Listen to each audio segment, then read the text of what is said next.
ጤና ይስጥልን ውድ ኢትዮ ከረንት የዩቲዩብ ገጽ ተከታዮችና አድማጮች እንደምን አላችሁ? ለዕለቱ የተመራሩትን አርዕስተ ዜና ወደ እናንተ ይዘን ቀርበናል።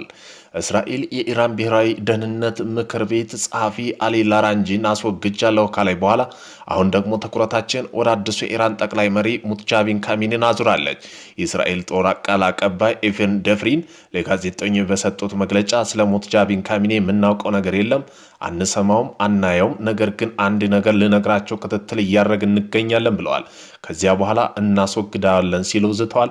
በዚህም ጉዳይ ዜና ትንታኔ ያካተናል። የኢራኑ ፕሬዝዳንት መሱድ ፔጂካን ይህ ትልቅ ጉድለት መተካት እጅግ ከባድ ነው ሲሉ ተናገሩ። የኢራን ብሔራዊ ዘብ ብሔራዊ ደህንነት ምክር ቤት ጸሐፊ አሊ ላራንጂ በጦርነት መገደላቸውን የሀገሪቱ ከፍተኛ የደህንነት ምክር ቤት አሳውቀዋል። ላራንጂ የቀድሞው የሀገሪቱ ጠቅላይ መሪ አያቶላ ካሚኒ ከተገደሉ በኋላ ሀገሪቱ በተግባር እየመሩ የነበሩና ምናልባት ከአሜሪካ ጋር ድርድር የሚደረግ ከሆነ ድርድር የማድረግ አቅም የነበራቸው የሀገሪቱ ቁልፍ ሰው እንደነበሩ ይነገራል። ሳይም የኢራን ባሲጅ የተሰኘው የታጠቀ ኃይል መሪ የሆኑት ላመራ ዞን ሶሌይማን በአሜሪካና እስራኤል ጥቃት መገደላቸውን ቴህራን አረጋግጣለች። የኢራኑ ፕሬዝዳንት መሱድ ፔጂካን በላራንጂ ሞት የተሰማቸውን ጥልቅ ሐዘን ገልጸው ይህ ትልቅ ጉድለት መተካት እጅግ ከባድ መሆኑን ገልጸዋል። ፖለቲካ ተንታኞች እንደሚልክ ከሆነ ኢራን በአመራር መዋቅር ላይ ከፍተኛ የሆነ ጉዳት ቢደርስባትም ጦርነት የመቀጠል ፍላጎትም አላት ተብለዋል። በዜና ትንታኔያችን የምንመለከት ይሆናል። የራስ በሆርሙዝ ስርጥ ቻይና፣ ህንድና ግሪክ እንዳልፉ ፈቃድ ሰጥታለች። በዚህም ጉዳይ ዜና ጥንቅራችን አካተናል። ጦርነቱን አላምንበትም ሲሉ ጆሴፍ ኬንት ተናገሩ።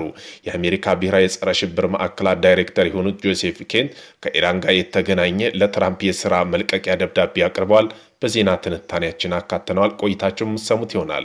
ቱርክ የጦርነት መልክ የሚቀይር አዲስ ካሚኬዝ ድሮን ይፋ አደረገች። 2000 ኪሎ ሜትር ርቀት ላይ የሚገኝ ኢላማ ይመታል ተብሏል። ታዋቂ የቱርክ የድሮን አምራች ባይራክተር እስከ 2000 ኪሎ ሜትር ርቀት ላይ ተጉዞ ኢላማ የሚያጠፋ ኬቱ የተሰኘ ዘመናዊ የካሚኬዝ ድሮን አስታውቋል። ይህ ድሮን ቅኝት በቴክኖሎጂ ሆነ በፈንጂ የመሸከም አቅሙ ከቀደምቶቹ ድሮኖች እጅግ የላቀ መሆኑን ተገልጿል። በዜና ጥንቅራችን አካተናል። ኢራን በሆርሙዝ ባህር ሰርጥ ነዳጅ የሚተላለፍባቸው መንገድ ለማፈላለግ ከኢራን ጋር ውይይት መጀመሯን የኢራን መንግስት የመገናኛ ብዙሃን ዘግቧል። በዚህም ጉዳይ ዜና ጥንቅራችን አካተናል። ኢራን የተባበሩት አረብ ኤምሬት ጦርነት ከተጀመረ አንስቶ 1900 በላይ ሚሳኤልና ድሮኖች ጥቃት ተፈጽሞባታል። ጦርነቱ ከተጀመረ ጊዜ አንስቶ ኢራን ጦርነቱን 1900 በላይ ሚሳኤሎችና ሰው አልባ አውሮፕላኖች የተባበሩት አረብ ኤምሬት ላይ ማስወንጨፏ ተሰምቷል። የዜና ጥንቅራችን አካተናል። ቆይታቸው የምሰሙት ይሆናል። ይኛ ባልሆነ ጦርነት አንገባብ ስትል ጀርመን አሳወቀች። የጀርመኑ መራሄ መንግስት ፍሬድሪክ ሜርዝ እና እስራኤል በአሜሪካ ጋር ባደረጉት ጦርነት አንሳተፍም ሲሉ ተናግረዋል። የዜና ጥንቅራችን አካተናል። የሶማሊያ ፌዴራል መንግስት ከሞቃዲሾ ወደ ባይዶዋ የሚደረገው የሲቪል በረራ ማገዱ ተሰምቷል። የዜና ጥንቅራችን አካተናል። ቆይታቸው የምሰሙት ይሆናል። ለመሆን ላይክ፣ ሸር፣ ሰብስክራይብ ማድረገውን እንዳይረሱ። ወደ መጀመሪያ ዜና ትንታኔያችን ስናልፍ ኢራን በሆርሙዝ ሰርጥ ቻይና፣ ህንድና ግሪክ እንዳልፉ ፈቃድ ሰጠች።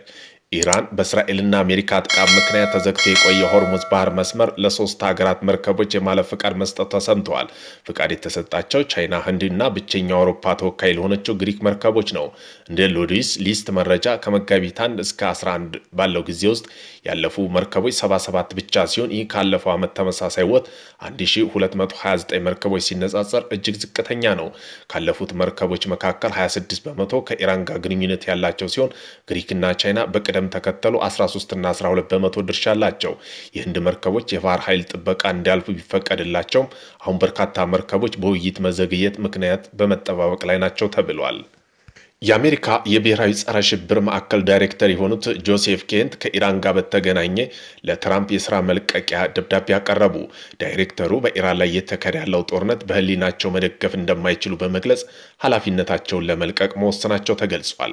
ኢራን በአሜሪካ ላይ ያሰፈሰፈ ወይም የቅርብ ስጋት እንዳልነበረችና ጦርነቱ የተጀመረው በእስራኤልና በአሜሪካ ባሉ ደጋፊ ግፊት እንደሆነ ገልጸዋል።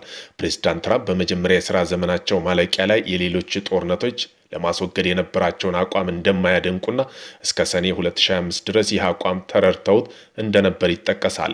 የእስራኤል ባለስልጣን አንዳንድ የአሜሪካ ሚዲያዎች ፕሬዝዳንቱ የማታለል ወደዚህ ጦርነት እንዲገቡ አድርገዋል ሲል ይከሳል።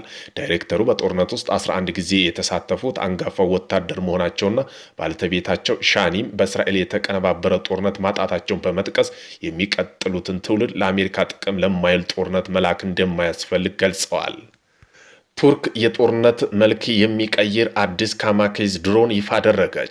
2000 ኪሎ ሜትር ርቀት ላይ የሚገኝ ኢላማ ይመታል ተብለዋል። ታዋቂ የቱርክ ድሮን አምራች ባይራክተር እስከ 2000 ኪሎ ሜትር ርቀት ተጉዞ ኢላማ የሚያጠፋ ኬቱ የተሰኘ ዘመናዊ የካማኬዝ ድሮን አስተዋውቋል። ይህ ድሮን በቴክኖሎጂም ሆነ በፈንጂ መሸከም አቅሙ ከቀደምቶቹ ድሮኖች በእጅጉ የላቀ መሆኑ ተገልጿል። የኬቱ ድሮን ልዩ ባህሪ 200 ኪሎ ግራም የሚመዝን ከባድ ፈንጅ ተሸክሞ ለ13 ሰዓት በአየር ላይ መቆየት ይችላል። በሰው ሰራሽ አስተውሎት ወይም አርቲፊሻል ኢንተለጀንስ አማካኝነት በቡድን ወይም በመንጋ በመሆን ያለ ሰው ንክኪ በተቀናጀ መልኩ ጥቃት የመሰንዘር አቅም አለው። መለት ቴክኖሎጂ ከመቆራረጥ ነፃ የሆነ የሳተላይት መገኛ ወይም ጂፒኤስ ባለቤት የሆነና የራዳር ረብሻ ባለቤት አካባቢ እንኳ የመሬት አቀማመጥን በመተንተን መንገዱን መለየት ይችላል። ባይራክተር ኩባንያ እንደ አውሮፓ አቆጣጠር በ2025 ብቻ የ2.2 ቢሊዮን ዶላር ሽያጭ ለ37 ሀገር ማከናወኑ የገለጸ ሲሆን ይህ አዲሱ ኬቱ ድሮን የኩባንያውን ዓለም አቀፋዊ ተጽዕኖ ይብለጥ እንደሚያሳድገው ይጠበቃል። ኢራን በሆርሙዝ ባህር ሰርጥ ነዳጅ የሚተላለፍባቸው መንገድ ለማፈላለግ ከኢራን ውይይት መጀመሯን የኢራን መንግስት መገናኛ ብዙሃን ዘግበዋል። እንደ ዘገባው ከሆነ ኢራን የነዳጅ ሚኒስተር በሆርሙዝ ሰርጥ የነዳጅ ድፍድፍ የሚተላለፍ መንገድ ከኢራን ባለስልጣን እንደተነጋገሩ ነው ቢባልም ስለደረሰባት ስምምነትም ሆነ ልዩነት የተባለ ነገር የለም። የአሜሪካው ፕሬዝዳንት ዶናልድ ትራምፕ በሆርሙዝ ባህር ሰርጥ የሚተላለፉ ነዳጅ ጫኝ መርከቦች የእጀባ አገልግሎት እንደሚሰጡ ቢናገሩም እስካሁን የተወሰደ የተጨባጭ እርምጃ እንደሌለ መረጃዎች ያመለክታሉ። ይህ በማጀብ ስራ እንዲሰማሩ የተጠየቁት አውሮፓና እስያ ሀገራትም በጎ ምላሽ አለመስጠታቸውን ለማወቅ ተችሏል። ከዚህም ጋር ከአውሮፓ መልስ የተሰጣቸው የአሜሪካው ፕሬዝዳንት ዶናልድ ትራምፕ የእኛ ባልሆነ ጦርነት አንገባም ስትል ጀርመን አሳውቃለች። የጀርመኑ መራሄ መንግስት ፍሬድሪክ ሜርዝ እስራኤልና አሜሪካ ኢራን ጋር በገቡበት ጦርነት አንሳተፍም ሲሉ ተናግረዋል። በዚህ ጦርነት ውስጥ የሚያስገባው ህጋዊ መሰረት የለንም ያሉት ሜርዝ ጉዳይ የሰሜን አትላንቲክ ጦር ጭምር አይደለም የሚል መግለጫም ሰጥተዋል። ሆርሙዝ ሰርጥ ለማስከፈት ዶናልድ ትራምፕ ከኔቶ እስከ ቻይና ጥሪ ቢያቀርቡም የፈለጉትን የትብብር ምላሽ እንዲያገኙ አይደለም ተብሏል። በተለይ የጀርመን የኢራን ጦርነት የኔቶ አይደለም ማለቱን አውሮፓውያን ራሳቸው ከጦርነት እያራቁ መሆኑን ጠቋሚ ያደርገዋል። የመርሃ መንግስት ሜርዝ ቃል አቀባይ ይህን ጦርነት የሰሜን አትላንቲክ የጦር ጥምር ወይም ኔቶ አይደለም ሲሉ ተደምጠዋል። በኔቶ ግዛት ባልተፈጠረ ጦርነት በርሊን ተሳታፊ አትሆንም ተብሏል። በሌላ በኩል ፕሬዝዳንት ዶናልድ ትራምፕ ሀገራት ሆርሙዝ ሰርጥን ለማስከፈል እንዲተባበሩ የጠየቅነው ምላሽ ለማወቅ እንጂ ፈልገናቸው አይደለም ማለታቸው ደግሞ መነጋገሪያ ሆነዋል። ፕሬዝዳንቱ ኔቶ ካልተሳተፈ መጪው ጊዜ ከፋ ይሆንበታል ማለታቸው ይታወሳል። ኢራን የተባበሩት አረብ ኤሚሬት ጦርነቱ ከተጀመረ ጊዜ አንስቶ 1900 በላይ ሚሳኤልና ድሮን ጥቃት ፈጽማለች።